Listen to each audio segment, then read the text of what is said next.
Hello दोस्तों, आपका बंधु क्लासेस में स्वागत है। तो टारगेट प्री को टारगेट करके हम लोग इस वीडियो को देखेंगे। इस वीडियो में इतिहास से बनने वाले अति महत्वपूर्ण एमसीक्यू क्वेश्चन को देखेंगे, जो आगामी एग्जाम पेट के लिए काफ़ी महत्वपूर्ण होगा। क्योंकि दोस्तों, हिस्ट्री सब्जेक्ट से इतिहास में 10 क्वेश्चन पूछे जाएंगे। उन 10 क्वेश्चनों को पक्का करने के लिए इस वीडियो को अंत तक जरूर देखिएगा। तो आइए आज के सेशन का पहला प्रश्न देखते हैं। प्रश्न देखें दोस्तों, जो चैनल पर नए जुड़े हों वह चैनल को सब्सक्राइब कर लेंगे और बेल आइकन का बटन जरूर प्रेस कर देंगे। तो आइए देखते हैं आज के सेशन का पहला प्रश्न। पहला प्रश्न है, निम्नलिखित में से कौन सा स्थल प्रागैतिहासिक चित्रकला के लिए प्रसिद्ध है? तो प्रागैतिहासिक चित्रकला के लिए अगर सर्वाधिक स्थल कोई फेमस है तो वह कौन सा है? भीमबेटका है। यानी भीमबेटका जो है यह प्रागैतिहासिक चित्रकला के लिए काफ़ी प्रसिद्ध है। अगर इसकी लोकेशन की बात की जाए तो वर्तमान में यह मध्य प्रदेश के यानी एमपी के कहाँ, रायसेन जिले में स्थित है। रायसेन जिले में स्थित है, यानी मध्य प्रदेश के रायसेन जिले में स्थित है। तो यह भी काफी बार पूछा गया है क्वेश्चन कि यह भीमबेटका कहाँ स्थित है, तो मध्य प्रदेश के रायसेन जिले में। नेक्स्ट क्वेश्चन की तरफ बढ़ते हैं। निम्नलिखित में से किस पशु का अंकन हड़प्पा संस्कृत की मोहरों पर नहीं मिलता है? तो हड़प्पा संस्कृत की जो मोहरें हमें प्राप्त होती हैं उनमें घोड़े का जो चित्र है या अंकित नहीं किया गया है, यानी घोड़े का चित्र का अंकन नहीं मिलता है। जो हड़प्पा की मोहरें हैं इस पर सर्वाधिक जो पशु मिलता है वह कौन होता है? एक सिरिंगी। एक एक सिरिंगी होता है। एक सिरिंगी पशु की सर्वाधिक अंकन किया गया है। नेक्स्ट क्वेश्चन देखते हैं। आध्यात्मिक ज्ञान के विषय में नचिकेता सॉरी दोस्तों, नचिकेता और यम का संवाद किस उपनिषद से प्राप्त होता है? तो नचिकेता और यम का जो संवाद है यह हमें किस उपनिषद से प्राप्त होता है? तो कठोप उपनिषद से, यानी कठोपनिषद से हमें नचिकेता और यम का संवाद प्राप्त होता है। नेक्स्ट क्वेश्चन देखते हैं। सत्यमय जयते शब्द किस उपनिषद से लिया गया है? तो सत्यमय जयते शब्द जो है या मुंडोक उपनिषद से लिया गया है। यानी वर्तमान में जो यह स्लोगन भारत का है, सत्यमेव जयते जो है या उपनिषद की बात करता है तो मुंडोक उपनिषद हो जाएगा। अगला प्रश्न देखते हैं। महात्मा बुद्ध ने अपना पहला धर्मचक्र प्रवर्तन किस स्थान पर दिया था? या अपना पहला उपदेश, यानी धर्मचक्र परिवर्तन ही पहला उपदेश की बात कर ले हम, यानी उपदेश कहाँ दिया था? तो वह कहाँ दिया था? सारनाथ में। सारनाथ में ही महात्मा बुद्ध के द्वारा सर्वप्रथम अपना पहला उपदेश दिया गया था। और इसी घटना को क्या कहा गया है? धर्मचक्र परिवर्तन कहा गया है। और सारनाथ वर्तमान में या वाराणसी जिले में स्थित है। वाराणसी वाराणसी जिले में स्थित है। अगला प्रश्न देखते हैं। अगला प्रश्न है, जैन धर्म के संस्थापक कौन थे? तो जैन धर्म के संस्थापक में जैसे कि पता है कि जैन धर्मों में 24 तीर्थंकर हुए थे, यानी 24 तीर्थंकर हुए थे। 24 तीर्थंकर हुए थे। तो पहले तीर्थंकर कौन थे? ऋषभ देव थे। ऋषभ देव ही क्या है? जैन धर्म के संस्थापक थे। इन्हीं को कहीं कहीं आदिनाथ लिख दिया जाता है। क्या लिख दिया जाता है? आदिनाथ। आदिनाथ कभी कभी विकल्प में आपको आदिनाथ मिल जाता है।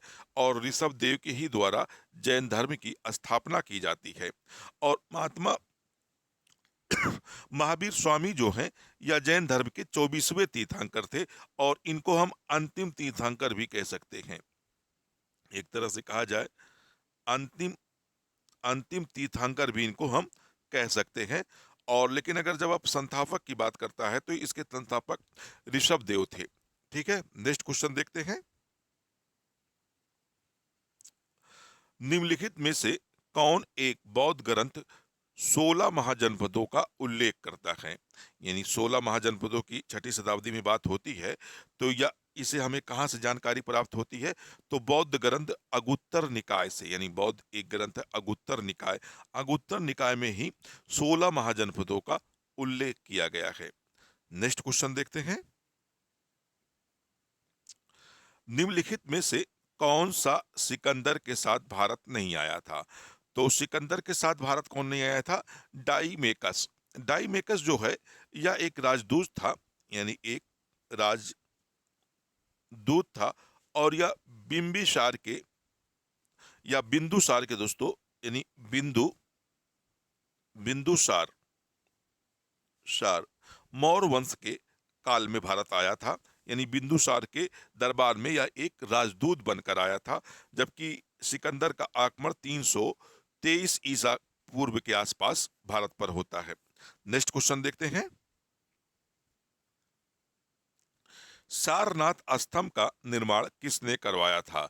तो सारनाथ स्तंभ जो है यह बौद्ध धर्म से संबंधित है, और इसका निर्माण जो है अशोक के द्वारा किया गया था। यानी सम्राट अशोक ने ही सारनाथ स्तंभ का निर्माण करवाया था। नेक्स्ट क्वेश्चन देखते हैं।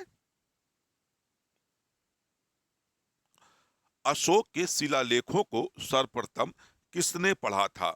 यानी जो अशोक ने शिलालेख लिखवाया था, वह इसको सर्वप्रथम पढ़ने में किसने कामयाबी प्राप्त की? तो जेम प्रिंसेप जेम प्रिंसेप के द्वारा 1837 ईस्वी में 1837 ईस्वी में ब्राह्मी लिपि में लिखा अशोक का शिलालेख पढ़ने में कामयाबी प्राप्त की थी। तो यह क्वेश्चन काफी पेट क्वेश्चन है और इसे एग्जाम में कई बार पूछा गया है।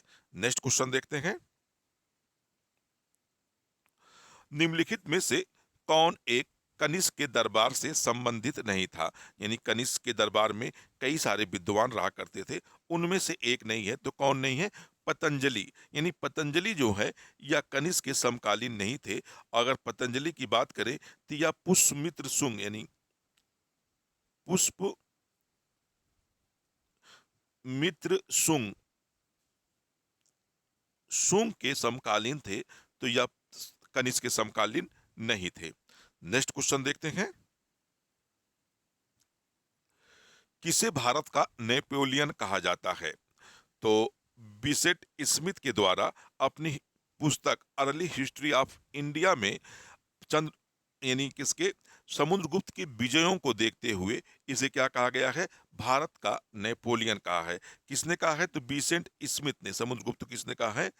बी सेंट स्मिथ स्मिथ के द्वारा समुद्रगुप्त को भारत का नेपोलियन कहा गया है। नेक्स्ट क्वेश्चन देखते हैं। रजत सिक्के जारी करने वाला प्रथम गुप्त शासक कौन था? तो जो रजत सिक्के हमें गुप्त काल में प्राप्त होते हैं, सर्वप्रथम किस शासक के प्राप्त होते हैं? तो चंद्रगुप्त द्वितीय के। यानी चंद्रगुप्त द्वितीय के सर्वप्रथम हमें रजत यानी चांदी के सिक्के प्राप्त होते हैं। नेक्स्ट क्वेश्चन देखते हैं।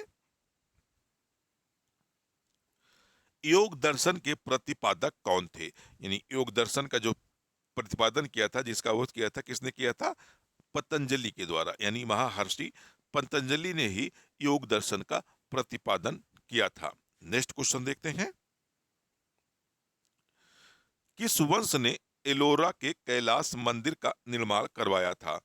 तो एलोरा का जो कैलाश मंदिर है, इसका निर्माण राष्ट्रकूटों के द्वारा करवाया गया था। तो हमारा राइट आंसर क्या हो जाएगा? ए, यानी राष्ट्रकूटों के द्वारा। तो दोस्तों, वीडियो को ज़्यादा से ज़्यादा लाइक करें, शेयर करें और चैनल को सब्सक्राइब करना ना भूलें। बेल आइकन का बटन जरूर प्रेस करिएगा। फिर मिलते हैं नेक्स्ट वीडियो में। जब तक के लिए धन्यवाद। जय हिंद दोस्तों।